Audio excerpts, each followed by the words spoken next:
ఓ నియోజకవర్గంలోని తెలంగాణ కాంగ్రెస్ కు పెద్ద తలనొప్పిగా మారింది. అక్కడ ఏ చిన్న ఇష్యూ జరిగినా రచ్చరచ్చవుతోంది. ఆ ప్రాంతానికి అధికారిక సమీక్ష కోసం ఏ మంత్రి వెళ్లినా చర్చనీయాంశంగా మారుతోంది. తాజాగా జరిగిన ఓ ఇన్సిడెంట్ ఇప్పుడు పొలిటికల్ సర్కిల్లో వైరల్ గా మారింది. ఇందుకీ కాంగ్రెస్ కు హెడ్ గా మారిన ఆ నియోజకవర్గం ఏంటి? అక్కడ మంత్రులు అడుగు పెడితే ఇబ్బందులు ఎందుకు వస్తున్నాయి?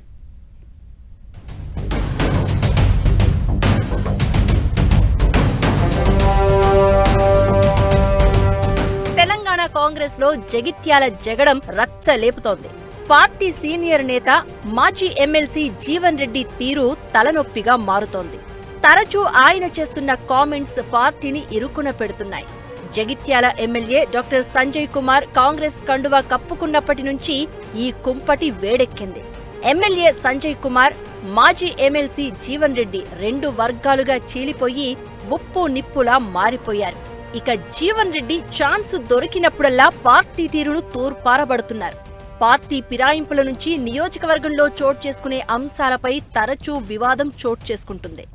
ఆఖరికి ఆ ఏరియాకు మంత్రులు అధికార సమీక్షకు వెళ్లినా ఏదో ఒక రచ్చ వచ్చి పడుతోంది. మంత్రి పొంగులేటి శ్రీనివాసరెడ్డి అధికారిక సమీక్ష కోసం జగిత్యాల వెళ్లారు. జిల్లా కలెక్టరేట్ ఆవరణలో మంత్రిని కలిసి కొన్ని సమస్యలపై జీవన్ రెడ్డి వినతి పత్రం అందజేశారు. సమస్యలు చెప్పుకున్నంతసేపు బాగానే ఉన్నా ఆ తర్వాత జీవన్ రెడ్డి చేసిన కామెంట్స్ వైరల్ గా మారాయి. మా పని అయిపోయింది, మీరు రాజ్యం ఏలుకో పొండి అంటూ చేసిన కామెంట్స్ పొలిటికల్ గా మెయిన్ డిబేట్ టాపిక్ గా మారింది. వారం రోజుల క్రితం మంత్రి దామోదర రాజనరసింహ వెళ్లినప్పుడు కూడా వైరుధ్యాల మంటల్లో నెయ్యి చుక్కలు పడ్డట్లయింది. మంత్రి దామోదర స్వయంగా జీవన్ రెడ్డి నివాసానికి వెళ్లి అసలు సిసలైన కాంగ్రెస్ వాది అంటూ పార్టీకి పెద్ద అసెట్ అంటూ కామెంట్స్ చేశారు. ఇలా మంత్రులు జగిత్యాలకు వెళ్లిన ప్రతిసారి జీవన్ రెడ్డి సెంట్రిక్ గా చర్చగా మారుతోంది. మంత్రి దామోదర వెళ్లినప్పుడు కూల్ గా ఉన్న జీవన్ రెడ్డి మంత్రి పొంగులేటి వెళ్లినప్పుడు ఎందుకు అసహనానికి గురయ్యారు అనేది ఇప్పుడు బిగ్ డిబేట్ పాయింట్ గా మారింది.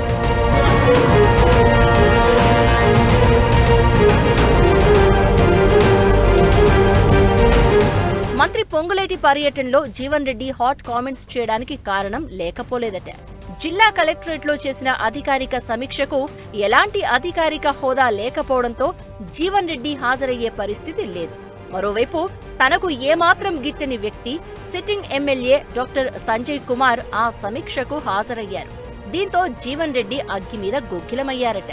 సంజయ్ కుమార్ కాంగ్రెస్ లో చేరిన మొదట్లో పార్టీ పెద్దలు తనకిచ్చిన హామీని ఇప్పటికీ నెరవేర్చడం లేదని తన అనుచరులతో జీవన్ రెడ్డి ఆవేదన చెందుతున్నారట.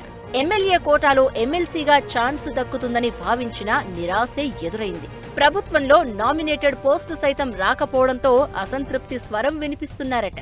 అందుకే పార్టీ తీరుపై గుర్రుగా ఉంటూ అవకాశం దొరికినప్పుడల్లా జీవన్ రెడ్డి తనదైన స్టైల్లో విరుచుకు పడుతున్నారని లోకల్ గా వినిపిస్తున్న టాక్. మొత్తం మీద జగిత్యాల పంచాయతీ కాంగ్రెస్ కు తంటాలు తెచ్చిపెడుతోంది. పార్టీ పెద్దలు సర్ది చెబుతున్నా సీనియర్ నేత జీవన్ రెడ్డి మాత్రం తగ్గేదేలే అంటున్నారు. జీవన్ రెడ్డి ఆశిస్తున్నట్లుగా పదవి విషయంలో అనేక ప్రతిబంధకాలు ఎదురవుతున్నాయట. ఎన్నికల్లో ఓడిపోయిన వారికి పదవులు ఇవ్వాల్సి వస్తే చాలా మంది క్యూలో నిలబడేందుకు రెడీగా ఉన్నారట. సో జీవన్ రెడ్డి విషయాన్ని ఎలా డీల్ చేయాలో అర్థం కాక పార్టీ పెద్దలు సైతం సతమతమవుతున్నారని గాంధీ భవన్ లో వినిపిస్తున్న మాట. మరి ఈ ఎపిసోడ్ కు ఎలాంటి ఎండ్ కార్డ్ పడుతుందో చూడాలి.